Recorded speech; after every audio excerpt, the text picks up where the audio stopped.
Welcome to Colonie TV, the governmental educational channel for the town of Colonie.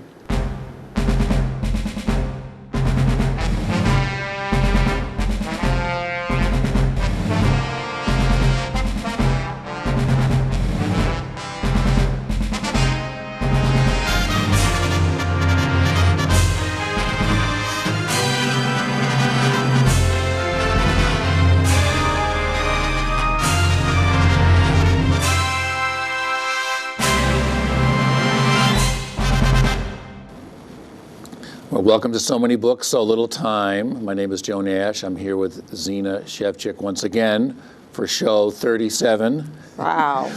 What we do here is we've brought up a lot of new books from the library to tell you about. We get them from the new book shelf, and we also get some from our technical services department where all the new books are being processed. And we've got a bunch.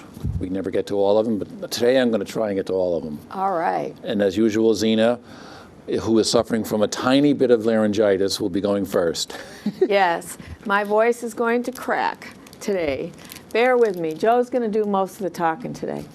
My first book is called The Novel Cure, From Abandonment to Zestlessness.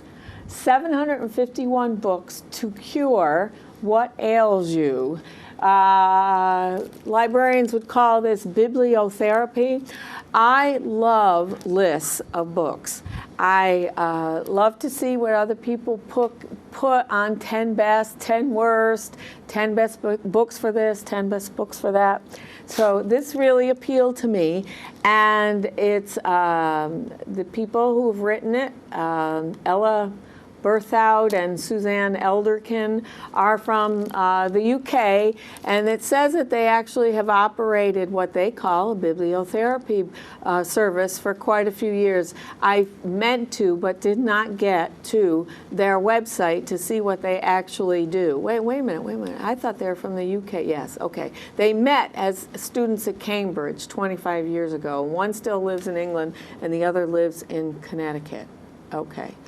And their service is called School of Life in London since 2008, prescribing books to clients around the world.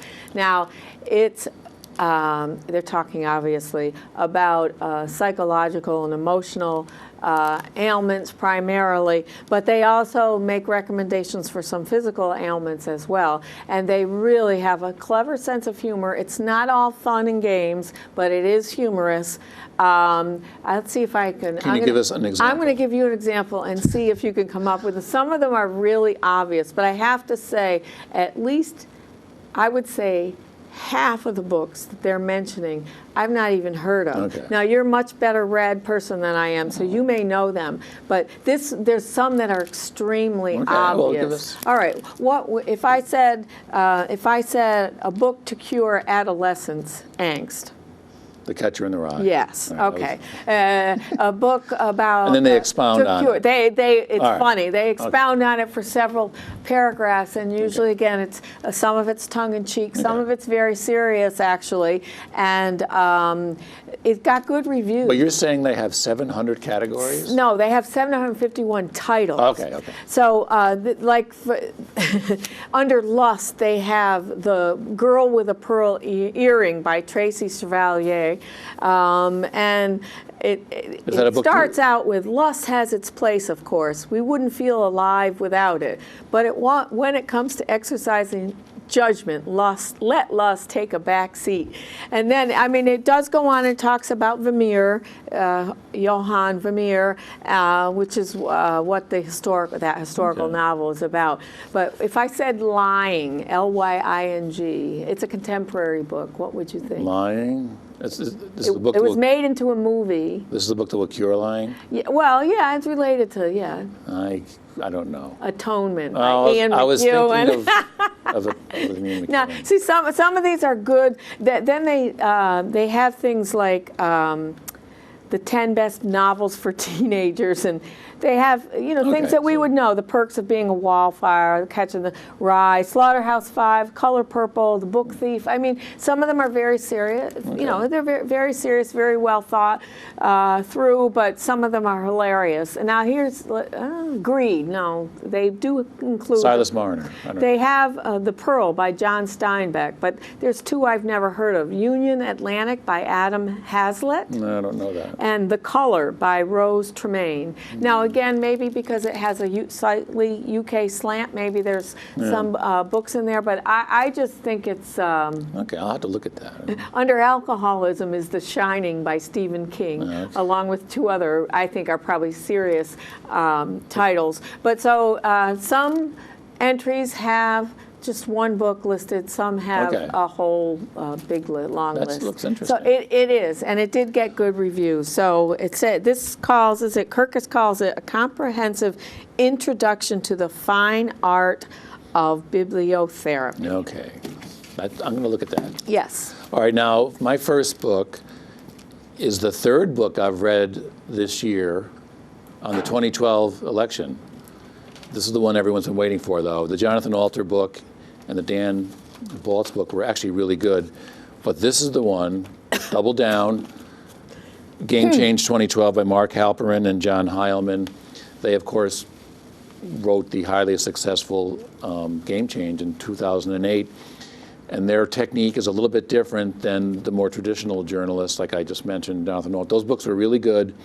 But Mark Halperin and John Heilman, they end up interviewing, I think, 500 people, all behind-the-scenes stuff. And one of the things they say when they're interviewing them is it's not going to be published till after the election. So they're able to get more out of people. And they confirm all the stories by, you know, if it's more than one source.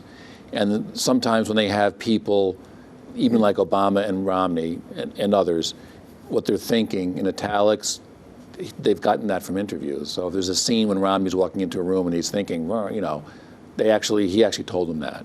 So it's very, I'm on page 330, I'm almost done, it's great. It's a real roller coaster. I think as opposed to the Jonathan Alter book and the other Dan Baltz book and some of the other ones, I think Mark Halperin and John Heilemann are a little bit more, not much, a little bit more gonzo-y from the Hunter Thompson days. There's a great behind-the-scenes stuff. They interviewed, like I said, 500 people, and a lot of stuff in here you think you knew what happened in the election. If you followed it on TV, it follows us, obviously, what you know, but some of the behind-the-scenes stuff is really interesting and fascinating, and some people, I think they turn out to be they've turned out to be like you thought they were, and some really aren't. So it's really interesting. If you like politics and behind the scenes, and if you like Game Change, this book is just as good. So Double Down, Game Change 2012, Mark Halperin and John Heilman. They're really established journalists, and they have great credentials, and it really gets down to the nuts and bolts of what went on day by day. It's fascinating. I mean, the genre was established by Theodore White, The Making of a President, 1960, but I think there wasn't as much behind-the-scenes stuff as we have now, and of course, in the 24/7 news cycle. But there's a lot of stories in here that weren't anywhere, even in the other two books I read. So. They've been doing their interviews. Yeah, they have a great writing style. Like I say, it's a real roller coaster. Even though you know what happens, it's a real roller coaster because. Yes, they're very good writers. So it really makes you. It charges along. You can't put it down. And they're neither Republican nor Democrat. They are not. They treat everybody. Yeah, they get down on everybody. With an even hand. What? They criticize everybody. So. Yes, they do. So it's very good. And why am I talking extra? My next book is Chaser. Unlocking the Genius of the Dog Who Knows 1,000 Words. So this is by John W. Pilley, who is an emeritus professor of psychology. It says Wofford, Wofford College. I believe it's in South Carolina, right. And Chaser's been part of his family since 2004. He's a border collie, and he claims, Dr. Pilley, that Chaser knows 1,000, I have to get this straight, it says over 1,000 objects, and they have individual names. Like it's not ball. He'll name a green ball Spartan or something like that, and so they don't have anything to do. So the dog with can differentiate 1,000. Yes, you put them all in a pile, and they Really? say, "Chaser, go such and such, get it." And it's over 1,000, and he's teaching him more. I guess he's saying that a border collie who is bred to herd sheep, they think that border collies learn all of the sheep, like they learn them individually in Really? a sheep herd. And they're very smart, and they need a lot of activity and a lot of stimulation. And I didn't read the whole book, and I certainly didn't concentrate on the details about how he trains them, but I do know that he trains Chaser, Dr. Pilley trains Chaser with the reward being play. So it has one of the reviewers said all educators should take note of this when we're talking about teaching to the test for human children right now. He said that Chaser responds totally to play as a reward. As opposed to food. As opposed to food or treats. Really? Right. And that's how he was trained. That's all the details I know. But it's a feel-good book. It's a really good mix of what I read, the parts I read, of a feel-good, lovely, wonderful companion dog who makes people smile. I think the first chapter is Dr. Pilley's bringing Chaser into a classroom and how he introduces Chaser and his talents to children. But he's also been on the Today Show and Good Morning America with this dog, so Okay. it's not something fly-by-night thing. And apparently Chaser's still alive, and they're still training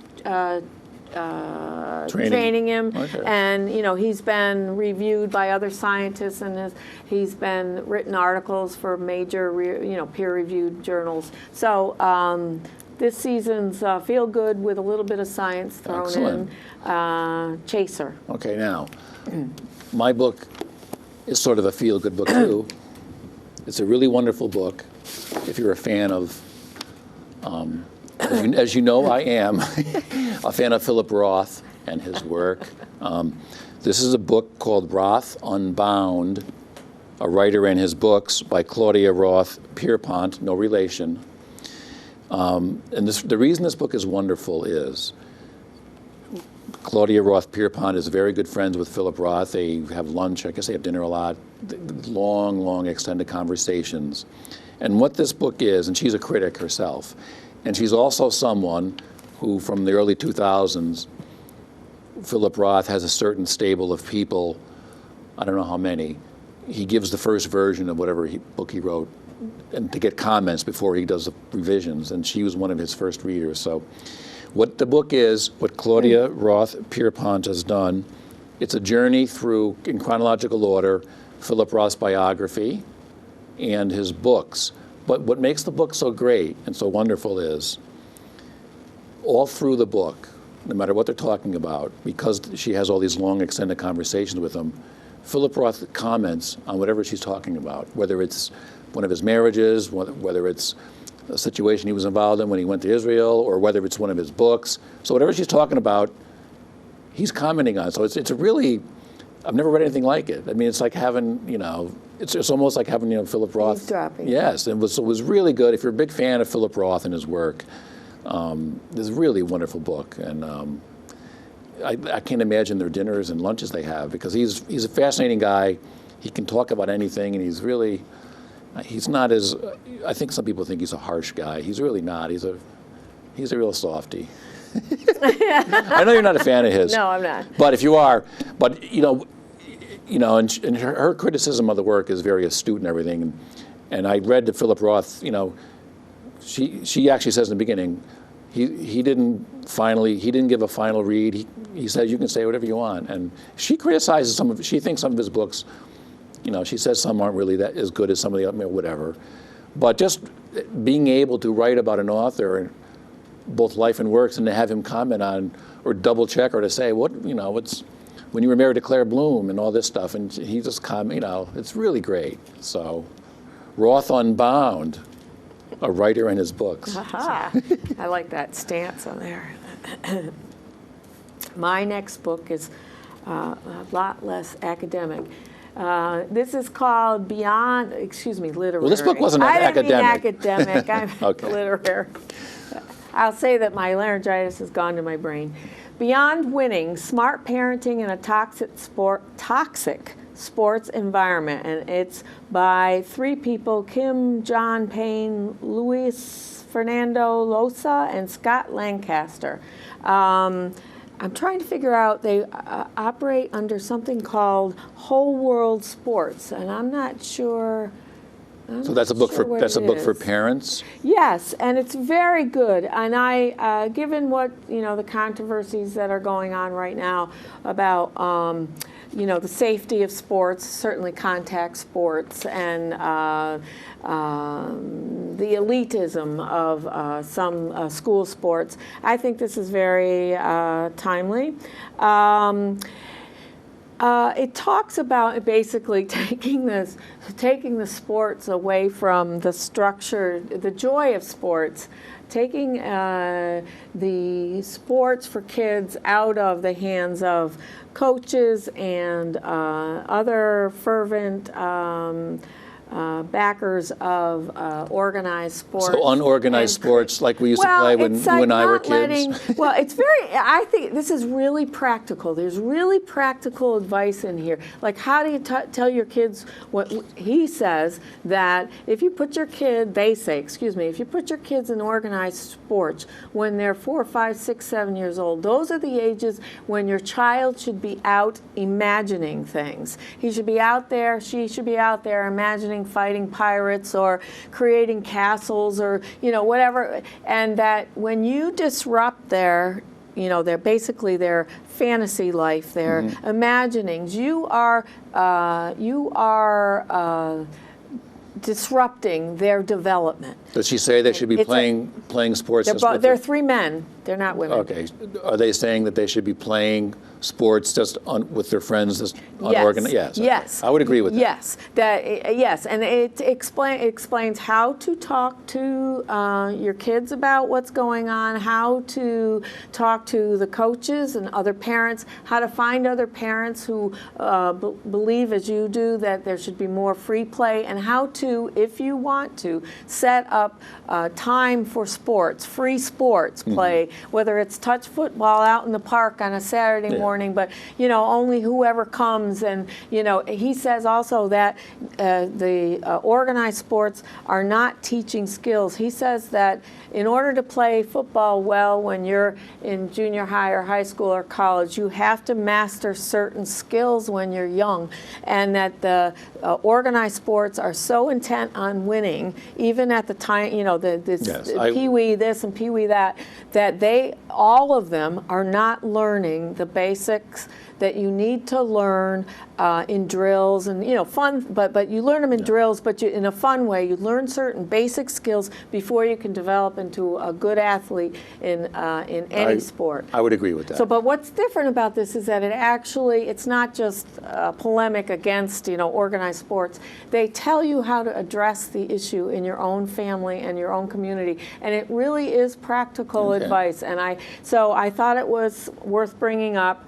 Beyond Winning, Smart Parenting in a Toxic Well, they say Sports kids, when I was growing up, we would just go play baseball in the park. They say you go by parks now, kids never just play on their own. Right. Well, it's saying that rather than driving your child to a hockey game a million miles away, take him or her and his friends just to the local park with a ball and let them do. You're supervising them and letting them do what they want. Or go play basketball. Whatever. with Right. friends, Right. yes. But so anyway. All right. Now, in the past on our show, I think more than once, we've talked about the Best American series that come out every year. We're not going to go into all of them today, but I'll just mention, if you remember, Best American Essays, Best American Short Stories, Best American Travel Writing, Best American Mystery Stories, Best American Magazine Writing, etc. You get the idea. So they all still come out. They're all still wonderful. We have all the new ones. They all just came in. But they have a new one, which I'm going to show up here. It's called The Best American, I hope you can see the cover, The Best American Infographics. This is a brand new addition to the Best American series. As you know, if you read any magazines and newspapers now, so much of our information is in these kind of crazy graphic formats. Well, there's all different kinds: charts, graphs, pictures. But we live in a more visual Yes, a more world. more visual world. So this book is. I'll try to skim. There's a whole. Let me get one you can probably see. There's all different kinds in here. You know, the death of the Titanic. So, here's one it's a baseball field. It's an analysis of home run, where home run hitters, where they hit their home runs and what parks, et cetera. And it's actually really good. Introduction by David Byrne of the Talking Heads. Zina and I had a conversation about that before. So, but I'll give you an example. Here's one called The Four Kinds of Dog. If you can see the chart here, it's all different colors. And down the side is every breed of dog. And they sort of divide all the dogs up into four kinds: wolf-like, herders, hunters, and mastiff-like. And the way the chart works with the different colors is the length of the colored bars in a breed's genetic profile shows how much of the dog's DNA falls into that category. So at the very top here, a chow chow is almost all wolf-like with a tiny, tiny bit of. And then as you go down the chart here, for example, a pointer is almost all hunter, with a tiny, tiny bit of wolf. So as you can see, the mixtures of different. So I was trying to pick one that had a little bit of all four, but the closest I can get to is, something like, let's see, a Shih Tzu has all four. It looks like they have the most under herders. So you get the idea of. Now, where is that? Where is the source? What is that originally from? It was first published in National Geographic. Okay, that's what I'm interested in because. And I think a lot of these. Now, some of these are kind of fun. Some of these are serious. Some of these you would see in the New York Times or the Atlantic Monthly, and some of them are from websites. Some of them are funny. Weren't they funny? I think. Yeah, some of them are funny. Well, here's one I'll do. I'll show you one from the very beginning. This one you can probably see good on TV because it's nice and it's dark. This is a chart. Whoops, I can see it there. Oh. This is a chart of the most common birthdays. Oh, that's great. It's color coded. Obviously, 1 through 31, January to December, and the darker the spot, the more births. More people are born in that day. So what month do you think has the most births, would you say? September. Did you look at this, or were you Yes. just guessing?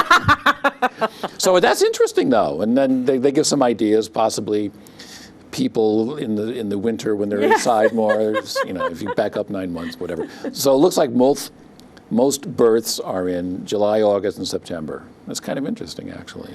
It's interesting in visual form. I mean, Yeah. I think I've seen that before. Well, like I say, I've written. noticed, particularly in the last several years in the New York Times, in the they do these all now too. And David Byrne, in his introduction, he notices there's different ways that they do it. Some are just lists. So you got lists, you got flow charts, you got interactive, you got cross-reference data sets. You got. So some of them are simple. Some are are narrative, like complicated. comics. Yeah. And let's see. I gotta highlight a couple here because here's one. You can see these two maps of the United States. This is about the book 50 Shades of Grey, which we all know about, and so it has the states color coded. Where the most readers of 50 Shades of Grey are in the Northeast. Northeast and New England, because it's darker up there. They're the most readers. I guess they go by book sales. The bottom one, you can't see, a little smaller, based on where people live in Goodreads, of the reviews. Most people seem to enjoy the book more from the southern and plain states. But the most sales, most people read it in the Northeast. So I don't know what that says, but you get the idea. Yeah. So some of these are kind of fun. And then they, a lot of them trail off Just into. the facts, and then you're supposed to interpret what it means. I mean, there's actually some funny ones in here. So this is the best. This is the Well, this is the best series, American. right? The best they put it American together. series. Yeah. So that's great. So here's one. This one takes up 2 pages, so you can probably see this one pretty easy. This is gun ownership by country, so it's number of guns owned per 100 people. As you can see, these are the countries, but you can't really see, this is the bar. It doesn't really go anywhere till we get to the next page and more of the countries. And then right at the very end is the United States, of course. Off the chart. Well, it's not off the chart, but it's 90 guns per 100 people in America. So anyway, and I got to... No comment. There's one here I'm going to show. This is for fans of the TV show Breaking Bad. You know that he was a chemist, the main character, Walter White. So this here is it's in like the periodic table of the elements. This is the periodic table of death over here. Whoops, I'm sorry. On the right. On this side. They set it up like the periodic table of elements, only with, you have the characters, the main characters like Walter White's a W, and they're in the little squares. You know, who's the other characters? Juan, Mike, Mrs. Spun, the cousins. I don't know all the characters, I don't watch it. And then you have on the other side, the other color is the cause of death. So they've I guess during the show, 247 people were killed. So you have and then in each box by the characters who killed somebody, there's a number. So it does look like the periodic element. Again, I want to know the source.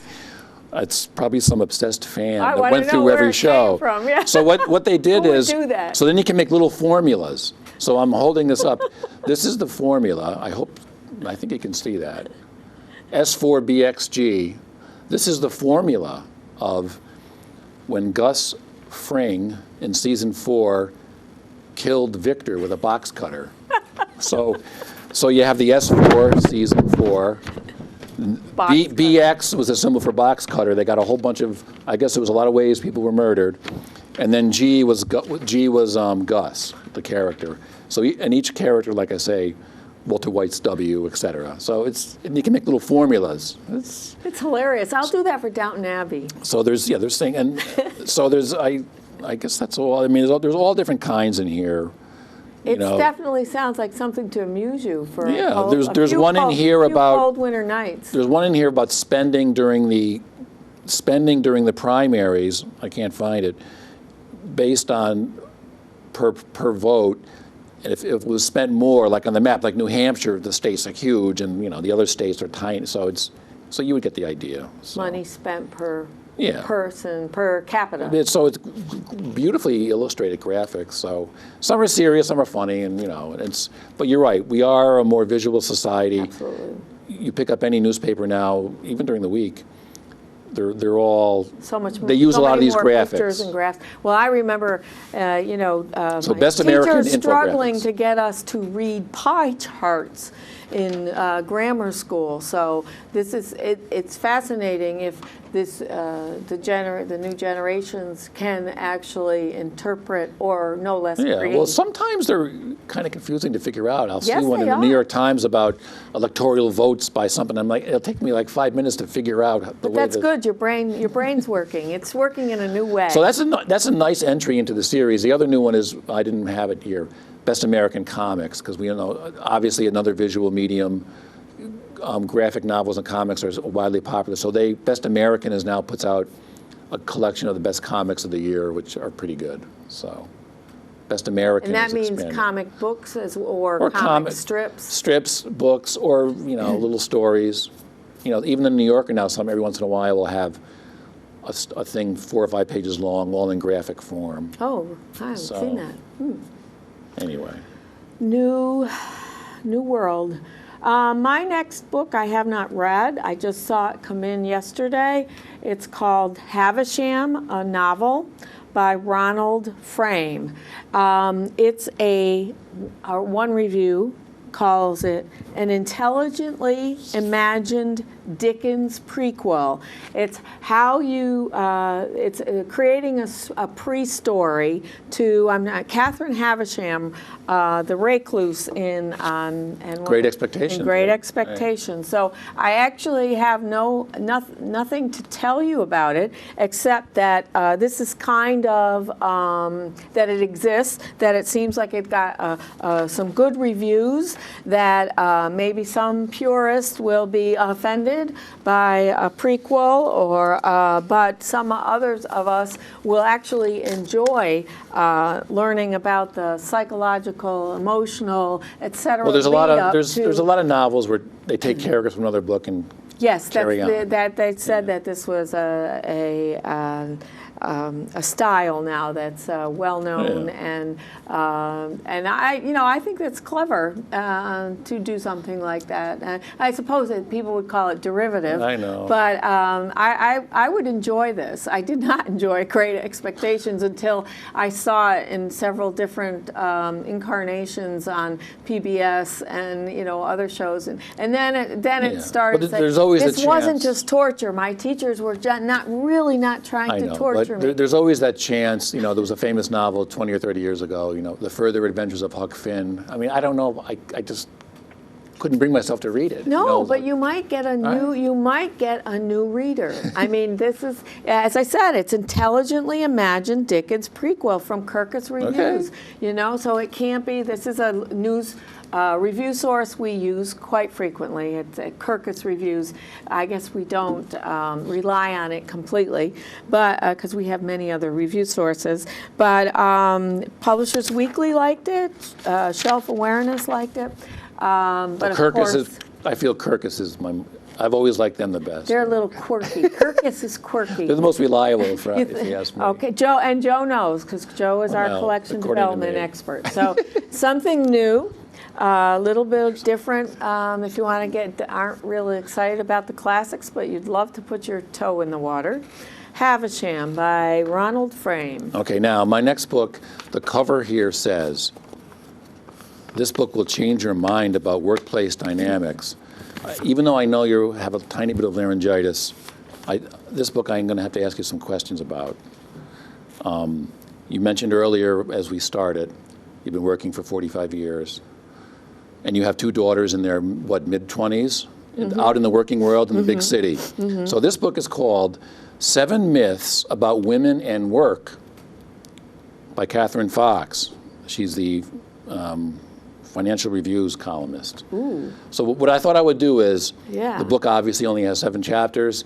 I'll read you the 7 myths of women in the workplace. You can just say yes or no if you want to comment. A sentence or two. You can just tell me what you think, depending on yourself and maybe from your daughter's perspective. Okay. I won't. Okay. The introduction is called "Why 7 Myths," so she obviously goes into the premise of the book. So, workplaces are meritocracies. No. That was an easy one. Well, this is what you teach your kids, I know. that they have to work hard, but that half of it is hard work. Yes. Even as a man, I can say that's definitely a myth. I mean, look where I am today. But what are you going to tell your kids?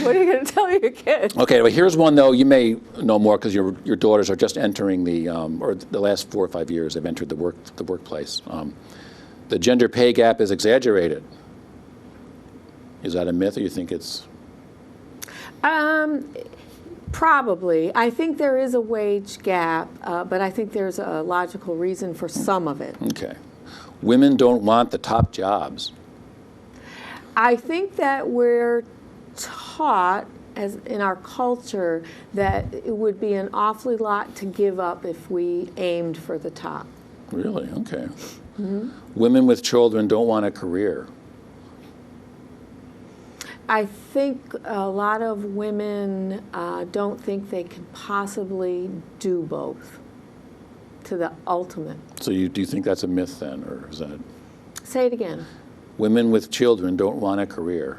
No, I don't think that's true. Okay. Quotas and targets are dangerous and unnecessary. I'm not sure what that one.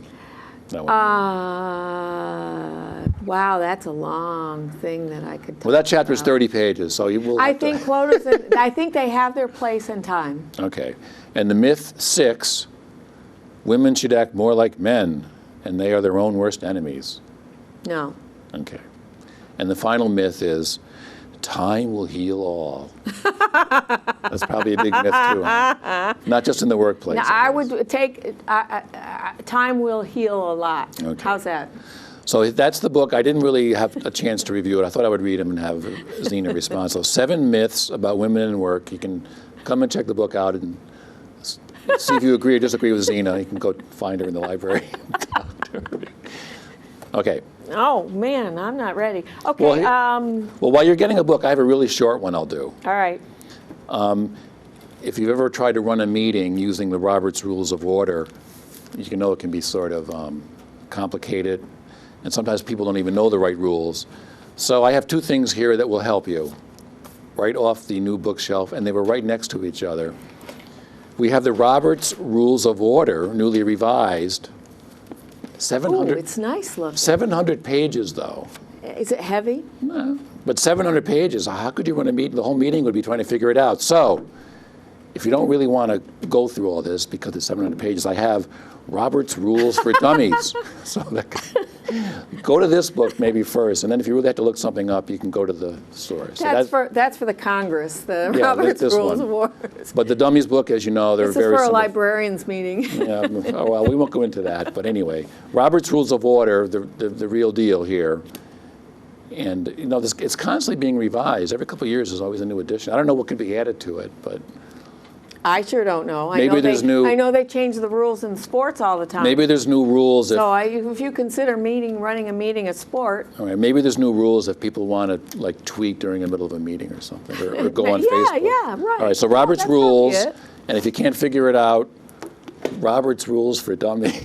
that's probably it, though. It's a new technology, and Okay. because people, like us older folks, don't think that people should be texting while you're in a meeting with somebody That's else, true. and whereas the younger generation might think that's fine. So I think there are. But they text to people sitting on the couch right next to them. So you think? That's what they say. That's what they say. I'm just bringing this one up. I did because we were talking about women in work. I relied on slow cookers, crock pots when I was raising my children and working. And they have a new edition of this Fix It and Forget It. It's called Fix It and Forget It New Cookbook, 250 new delicious slow cooker recipes. And I lived by these books when my kids were growing up. They have a Fix and Forget It, low calorie, Fix It and Forget It for entertaining.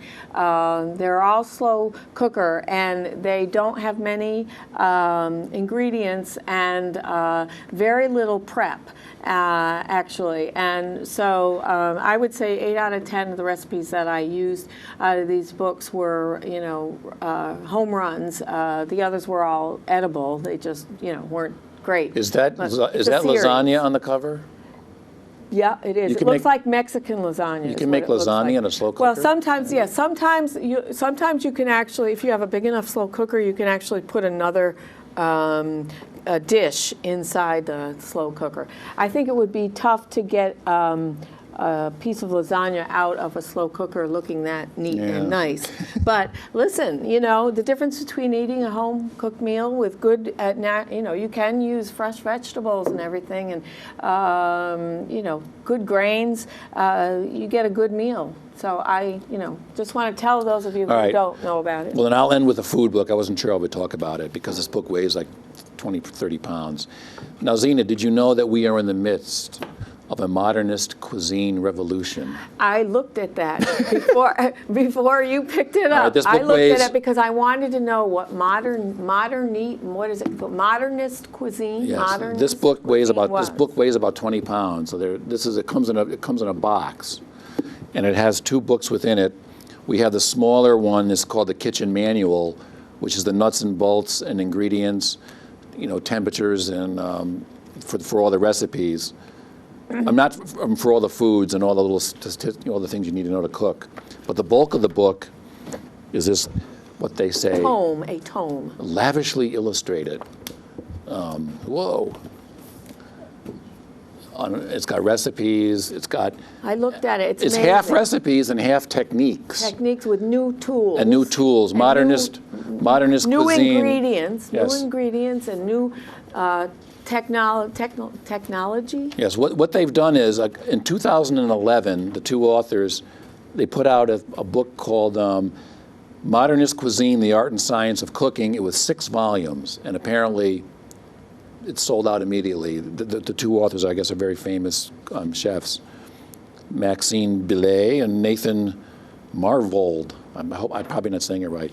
But this 6-volume thing took the culinary world by storm, so they put this together as Summary. for people who don't want to carry around 6 volumes. Summary. So it's... Now that would be good as an electronic book. Yeah, I don't know how you could do this in the kitchen. It's heavy, but I have to say, one of the authors, the very first thing he says in the book is, I've always loved food, and when I was 9 years old, I discovered cookbooks on a visit to the library, and he talks about going to the library for cookbooks, and he became a world-famous computer guy, a physicist, he's done all kinds of things. He ended up being a cook. He worked with Bill Gates, he worked with Stephen Hawking, he did all kinds of, he's one of these Renaissance men. But anyway, the modernist cuisine is taking their cue from the modernist movement in other arts. It's sort of breaking with tradition and, using the latest things available and all that. They have the 10 principles of modernist cuisine. I'll read one of the rules. Creatively breaking culinary rules and traditions is a powerful way to engage diners and make them think about the dining experience. That's rule 3. So there's 10 here. It's a whole big thing about modernist cuisine. But the thing that's interesting, besides just all the recipes, there's this whole section on how to use kitchen utensils. And I don't just mean, a And they blender. have some modern ones, but they also have like old world pressure cookers. Yeah, pressure cookers. They're new Ice old cream pressure makers, cookers. blowtorches, sieves and strainers, I guess whipping where they siphons. Inject, Yes, where they actually inject. they show a side view of some of these. So the household stove, cooking, I would this say it is was a French. manufacturing plant. So anyway, the first half of the book is techniques and using equipment, and then it has 450 recipes, including mac and cheese, which this mac and cheese looks unbelievable. So anyway, modernist cuisine at home. It'll be on the new bookshelf. It'll probably be near the bottom because it won't fit on the shelf, but it's got to weigh, It says oversized, yeah. I would say it weighs at least 15 pounds. So is that it for you? That's it for me. I have one more item. This is a new item. It won't be on the new bookshelf. It'll be in with our DVDs. As you know, down at the Albany Institute, they're having the Mummy exhibition up until June 8th.